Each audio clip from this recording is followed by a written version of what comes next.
গোসাবায় প্রবল ঝড় বৃষ্টি আর তার জেরে বিদ্যাধরী নদীতে আটকে গেল যাত্রীবাহী নৌকো। ভয়াবহ সেই ছবি ধরা পড়েছে। কোনো ক্রমে গড়ার জোরে রক্ষা পান নৌকা যাত্রীরা।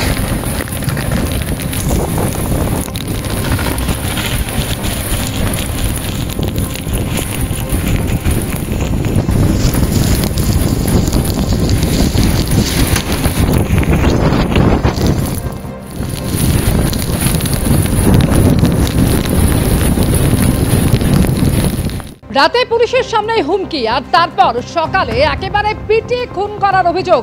জয়নগরে প্রতিবাদীকে পিটিয়ে খুন করার মতন বিস্ফোরক অভিযোগ উঠছে।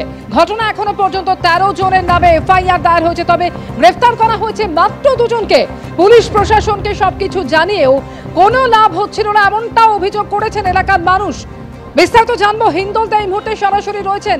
হিন্দল, একেবারে মারাত্মক অভিযোগ, পিটিয়ে খুন করার অভিযোগ প্রতিবাদীকে, এবং সেক্ষেত্রে 13 জনের নামে এফআইআর, কিন্তু এখনো পর্যন্ত 2 জনকে মাত্র গ্রেফতার করা হয়েছে।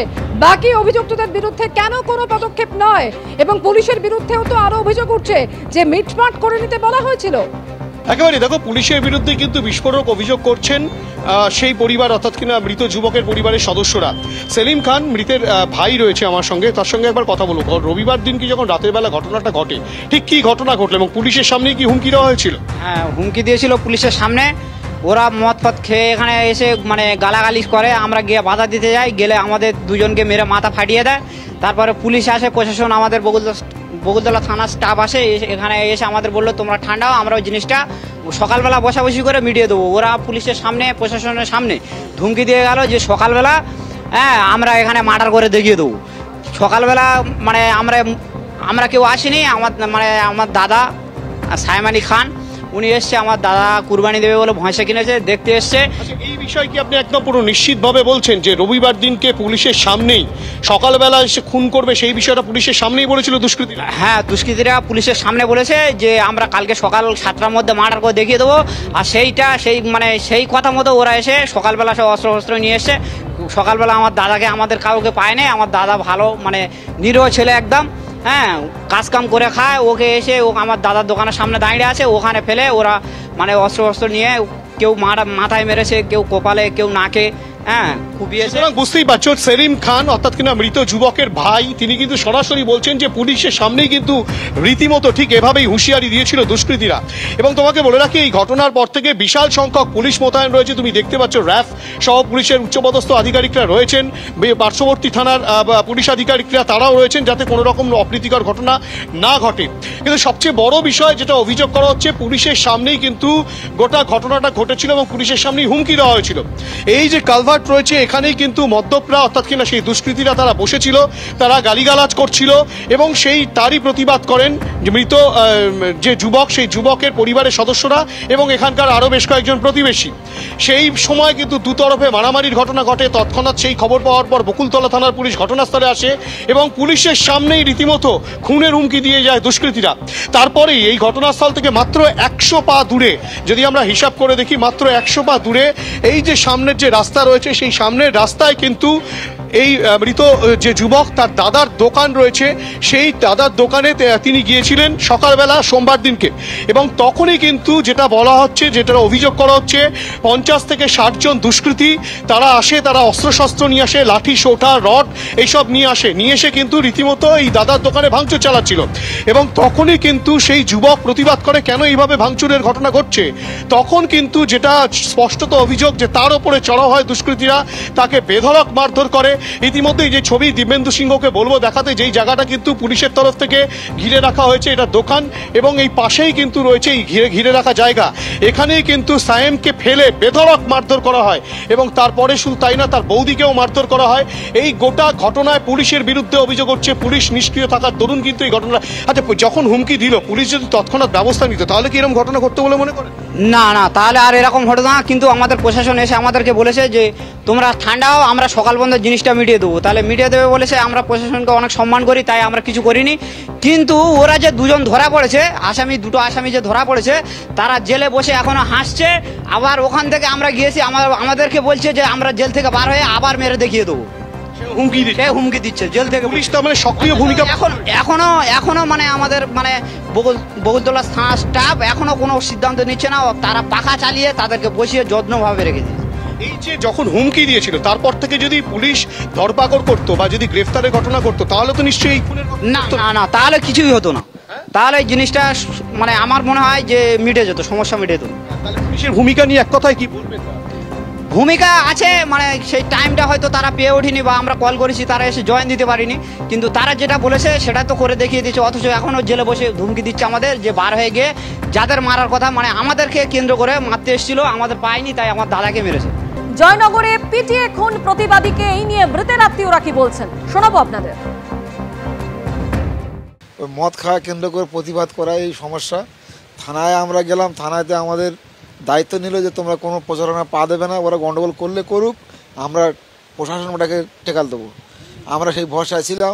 আমার ছেলে 4জন মেম্বার এবং প্রধান সাহেব এলো সকালে, এলে ও ডাক করলো, ও ডাকলে ওখানে গেছে ওই মোড়ের উপরে। ওরা অতর্কিতভাবে শহীদুল্লাহ গাজীর নেতৃত্বে মোটামুটি সবাইকে নিয়ে এসে মোটামুটি ওখানে এসে আমার ভাইপোকে মেরে ওখানে মারলো। মেরে ওরও মোটামুটি এই দাঁত নেই, এখানে মানে বন্দুকের কোঁদর বাড়ি মেরেছে আর রড দিয়ে মেরেছে, আর আমার মাথায় এখানে মেরেছে, মানে একাধিক আঘাত। এখানে 7টা সেলাই আছে। পুলিশ সামনে হুমকি দিচ্ছে যে কাল সকালে বাটার করে দেখিয়ে দেবো যদি কোনো বাবা থাকে। গত পরশু রাতে হ্যাঁ, পুলিশ আমাদের বললো তোমরা, ওরা উত্থিত হচ্ছে, ওদের ট্রিটমেন্ট আমরা করব, তোমরা প্রচারণা পা দিও না, আমরা বিষয়টাকে দেখে দেবো। পুলিশ পুরো ব্যাপারটাকে ধামাচাওয়া দেওয়ার চেষ্টা করছে, বুঝিয়ে বাজিয়ে লাশটা তুলে নিয়েছে। আসামি 2-1টা তুলেছে, তুলে তাদের পাকার হাওয়ায় বসিয়ে ঠান্ডা পানি বিস্কিট খাওয়াচ্ছে। খুন করলো তারা কোন দলে? টিএমসি। যারা খুন করেছে তারাও টিএমসি, আমরাও টিএমসি। আমাদের ভোট কম, ওদের ভোট বেশি বলে ওদের হয়ে মেম্বাররা সাপোর্ট করে এইগুলো করছে, সমস্ত জিনিসটাকে চাপা দেওয়ার চেষ্টা করছে।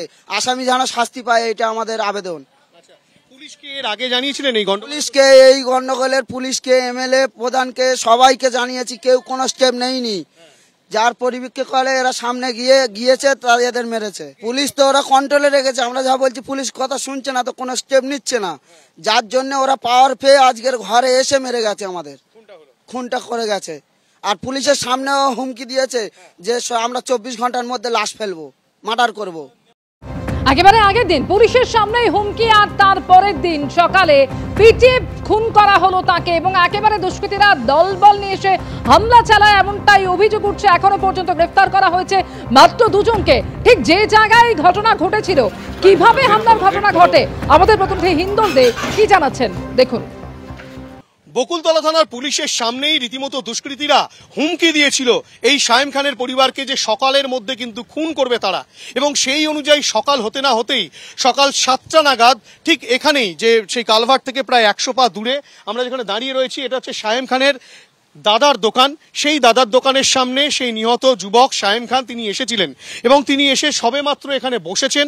সেই সময় যেটা অভিযোগ করা হচ্ছে যে রীতিমতো এইখানটাতে এই শায়েম খানের দাদার দোকানের এখানে কিন্তু রীতিমতো ভাঙচুর চালাচ্ছিল দুষ্কৃতীরা। যেটা দেখা যাচ্ছে উপরে অ্যাসবেস্টাসের খানিকটা অংশ ভেঙে দিয়েছে, জানলা খানিকটা খুলে দেয়। সেই সময় শায়েম কিন্তু তার প্রতিবাদ করে।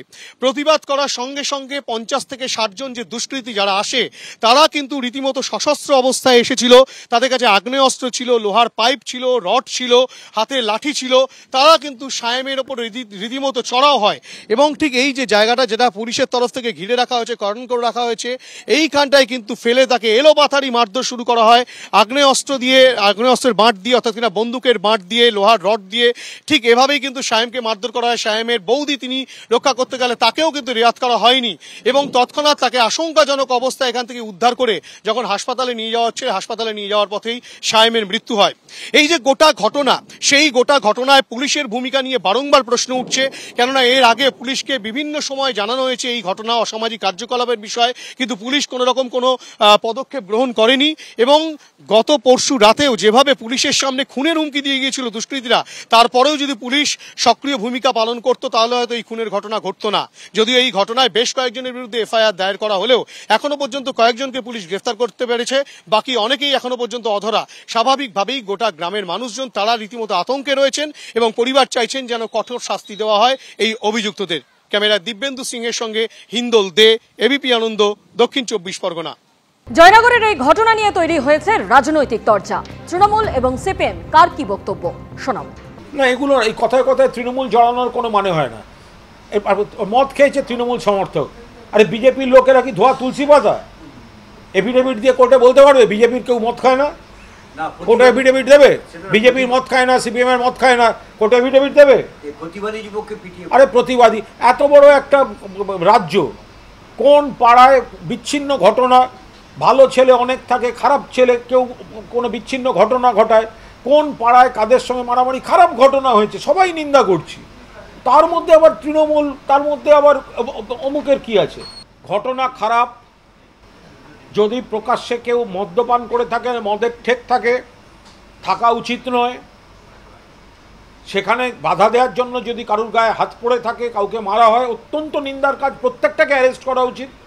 কিন্তু সামাজিক এই ধরনের অপকর্মের জন্য পাড়ায় পাড়ায় সব জায়গাতে গিয়ে তৃণমূল খুঁজে বের করে দিনের শেষে তৃণমূলের বিরুদ্ধে অভিযোগ, এইটা অন্তত বন্ধ করুন। এটা হতে পারে। পশ্চিমবাংলায় তো দুষ্কৃতির রাজ চলছে, শাসকের আইন, আইনের কোনো শাসন নেই, প্রতিবাদীরা ভয়ঙ্কর বিপদে। জয়নগরের সাম্প্রতিক একটা ঘটনায় সেখানে প্রতিবাদীকে কার্যত খুন করা হয়েছে।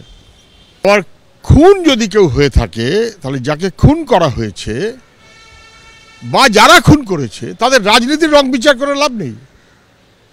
অপরাধের শাস্তি চাই। আইনের শাসন যে নেই, এটা কি করে ফিরিয়ে আনবে রাজ্যে, তার ব্যবস্থা সরকার করুক। সরকার ইজ এ কমপ্লিট ফেলিয়ার।